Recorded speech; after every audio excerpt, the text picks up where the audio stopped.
दिल्लीतील बलात्कारित मुलीचा मृत्यू झाल्याने शिवसेनेच्या वतीने आघाडी सरकारची प्रतिकात्मक अंत्ययात्रा काढण्यात आली। दिल्लीत बसमध्ये झालेल्या सामूहिक पाशवी बलात्कार प्रकरणातील तरुणीचा सिंगापूरमधील रुग्णालयात मृत्यू झाला। या प्रकरणी शिवसेनेने आघाडी सरकारची प्रतिकात्मक अंत्ययात्रा काढून तीव्र संताप व्यक्त केला।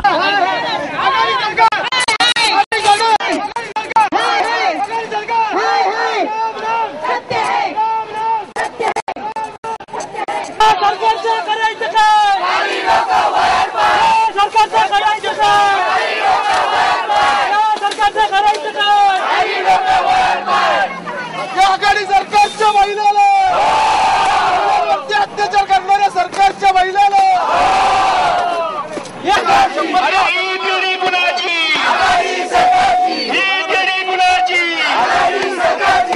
या प्रकरणातील नराधामांना फाशी देण्याची मागणी यावेळी करण्यात आली। शिवसेनेच्या पुणे जिल्हा संपर्क प्रमुख आमदार डॉक्टर नीलम गोरे यांच्या नेतृत्वाखाली हे आंदोलन करण्यात आले। महिला आघाडीच्या शहर संघटक राधिका हरिश्चंद्रे, विभाग प्रमुख संतोष भूतकर, विलास सोनवणे, हुजूर इनामदार, भरत कुंभारकर, शिक्षण मंडळ सदस्य शिरीष फडतरे, नगरसेविका कल्पना थोरवे, युवा सेना कार्यकारिणी प्रमुख किरण साळी, मनीषा धारणे इत्यादी यामध्ये सहभागी झाले होते। बालगंधर्व चौकातून काढण्यात आलेल्या या अंत्ययात्रेचा समारोप अलका टॉकी चौकात करण्यात आला। त्या पीडित तरुणीस श्रद्धांजली वाहण्यात आली। दिल्लीतील बलात्कार पीडित तरुणीचा मृत्यू हा केंद्र सरकारच्या अस्तित्वाचा प्रश्न निर्माण करणारा आहे। राज्यातही असे अनेक गुन्हे घडत आहेत। कडक कायदे करण्याची घोषणा सरकार करत असले तरी प्रत्यक्षात असलेल्या कायद्यांचीच अंमलबजावणी होत नाही, अशी टीका आमदार डॉक्टर नीलम गोरे यांनी केली। आज शिवसेना महिला आघाडी आणि युवा यांच्या माध्यमातून आम्ही छेडछाड मुलींची होऊ नये आणि सुरक्षितपूर्ण असावं यासाठी म्हणून सगळीकडे वेगवेगळ्या ठिकाणी जनजागृतीचा कार्यक्रम आयोजित केला आहे।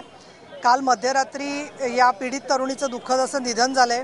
त्यांच्या दुःखामध्ये संपूर्ण देश सहभागी आहे, परंतु अशा पद्धतीने अत्याचारित महिलाचा जीव गमवायला लागणं हा देशावरचा कलंक आहे आणि जोपर्यंत हे आघाडी सरकार आहे तोपर्यंत छेडछाडीचा गुन्हा तर अजामीनप्राप्त होतच नाहीये, परंतु बलात्कारी लोकांना आरोपींना पकडलं जाणं, त्यांच्यावर शिक्षा होणं याही गोष्टी घडत नाहीये।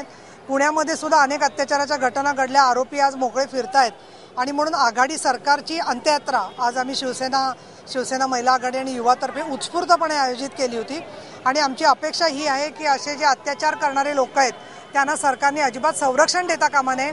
राज्य सरकारने राज्य महिला आयोग ताबडतोब नेमला पाहिजे आणि त्याचबरोबर हे जे आरोपी आहेत त्यांना लवकरात लवकर फार मोठी शिक्षा म्हणजे फाशीची शिक्षा झाली पाहिजे आणि नैना पुजारीच्या केसमध्ये सुद्धा अजूनही आरोपी पकडला गेलेला नाहीये, त्याला पकडलं गेलं पाहिजे।